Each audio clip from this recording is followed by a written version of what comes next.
Welcome back to another YouTube Tuesday. My name is Derek, and today we're going to be taking a look at some YouTube shorts that I found to be extremely interesting and hopefully eye-opening to some of you. So let's get started.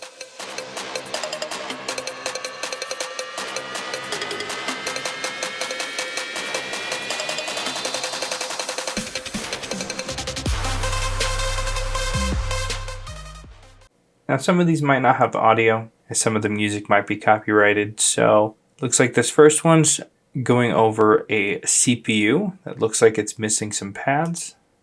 Let's see what they do. Alright, so there's a kind of a top layer that's all basically ground pad.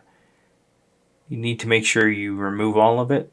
So they're taking a very fine blade and getting down to the two traces, putting two tiny solder blobs on them and attaching wires to them, and then carefully coiling up those wires to create pads. Now this is super tiny, super small. He's basically using needles there to bend it all. They use some UV mask to kind of keep everything locked in place, and now he's testing it to make sure it's working, and it is, and it's ready for reball. One of the nice things that you can use is something like this. It's a CPU repair green oil stencil. So basically it's a stencil that blocks out the UV light from hitting wherever the stencil's covering. So you can literally put a drop of the UV mask down on the IC, cover it with the stencil, then hit it with the light, and when you remove the stencil, everything that wasn't touching light won't be cured. You can just simply wipe it away. That way you don't have to do a lot of scraping, and you also have a really nice flat surface because it kind of levels everything out and sucks everything down so that there's no high points, making a reball of an IC, especially a CPU, really easy. Alright, it looks like this one we've got a damaged screen. Let's see what we've got going on here. First they're going to take some packing tape, help keep things together, and putting on a heat mat. Using some wire clips and probably some isopropyl alcohol, they're removing the bezel. This is going to get in the way of removing the glass. Being extremely careful down at the flex side of things, otherwise you ruin the display. Taking some cutting wire and slicing through the OCA layer. Covering it up and spraying a chemical on it that helps kind of soften the OCA layer so they can remove it, clean it, put it in a mold, compress it, put it in a laminator, probably put it in an autoclave next to remove all the bubbles. There it goes. We still need to install the bezel, but look at that, nice and bubble free. New piece of glass, no cracks.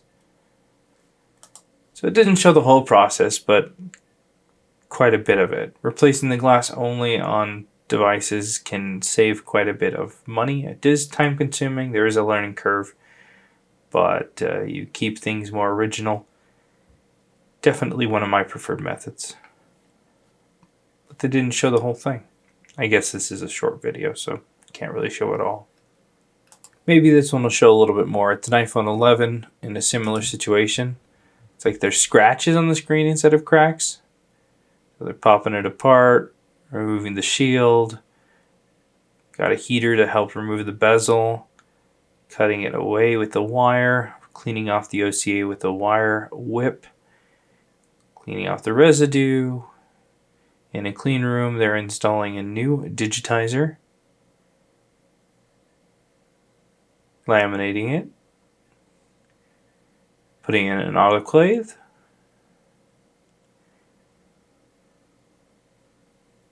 and there it goes.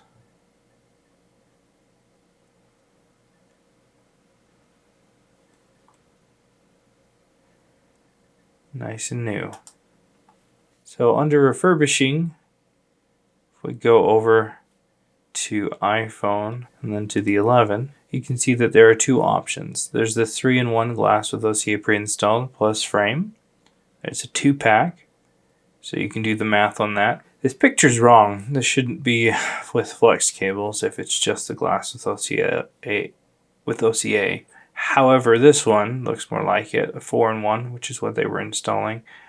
Glass with OCA pre-installed plus frame and digitizer. You can see here the layers. You've got the glass, the OCA, the digitizer layer, and then the frame. Definitely a cheaper option for fixing a screen. Alright, looks like this next one is going to be upgrading the memory. It looks like an iPhone 11. It is a 64 gigabyte phone. They're taking off the screen. Moving the motherboard. And they speed this up in a weird way. Grinding off the NAND, which is one way to do it without overheating things. They prepped the board, reballed the NAND. Now they're installing it. Giving it a little tap, reassembling it with a weird flashy strobe light, and flashing it with a flashing screen. And going to see the memory has been upgraded. Yeah, pretty much straightforward process. I made a video last Friday showing how to upgrade the memory on an iPhone 13 Pro. It went from 128 gigs to a whole terabyte. So check out that video if you haven't already. Alright, this one looks like another refurb, but it's on an iPhone 16 Pro Max. The glass has definitely been broken. Putting it on a heat plate. Popping up the screen.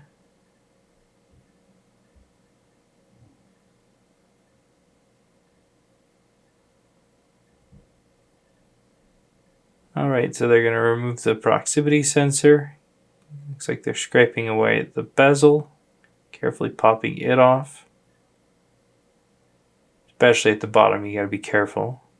It's very similar to the other models, and they're carefully cutting through the layers. Testing the display. You can see how flexible these displays are. They tend to bend quite a bit. They form this kind of like a banana shape, like right there. Laminating it, putting it in kind of a combination laminator autoclave, and they're reinstalling the bezel using some cold press adhesive. This works, it just takes a while to cure, but look at the final result. Much better. Alright, this one doesn't have any music, so let's hear what he has to say. Capacitor was the cause of a catastrophic. This tiny capacitor was the cause of a catastrophic electronic failure on this iPhone 12 mini, causing it to totally die. It suffered liquid damage after the owner of the phone decided to take it for a swim, and after we did some basic tests, we knew that there was a fault with the phone's logic board. Luckily, the 12 mini has these test points that helped us quickly identify the fault was on the main power rail, and using a thermal camera we could locate a heat source at the top of the phone here. Because of the sandwich type design on modern iPhones, we have to separate the two layers by cooking it at 200 degrees C. Once it's separated, we can see the amount of corrosion that was inside this logic board, and once it's cleaned up, we identified this capacitor had failed, causing a short circuit on the VDD main line. Once the bad cap was removed and replaced, we reassembled the logic board by cooking it again, and once it's about medium rare, we can remove it from the hot plate and reinstall it back into the phone. Attach a new battery, and the phone this tiny capacitor. Alright, that's how a lot of these go. Now it is really nice when a capacitor shorts out with water damage instead of an IC, because a lot of the time you'll have the water get under an IC and then it'll corrode and create bridging and create a short under an IC, and they're a little harder to detect, whereas if and sometimes they can be irreparable because of the pads getting damaged themselves. When a capacitor gets hit and shorts out and dies, the rest of the phone basically shuts off as far as allowing power to get to other components, even though the corrosion can cause oxidation and cause other issues down the line. It typically prevents further damage from occurring to the rest of the phone. So cleaning it up, a lot of the time you don't even have to worry about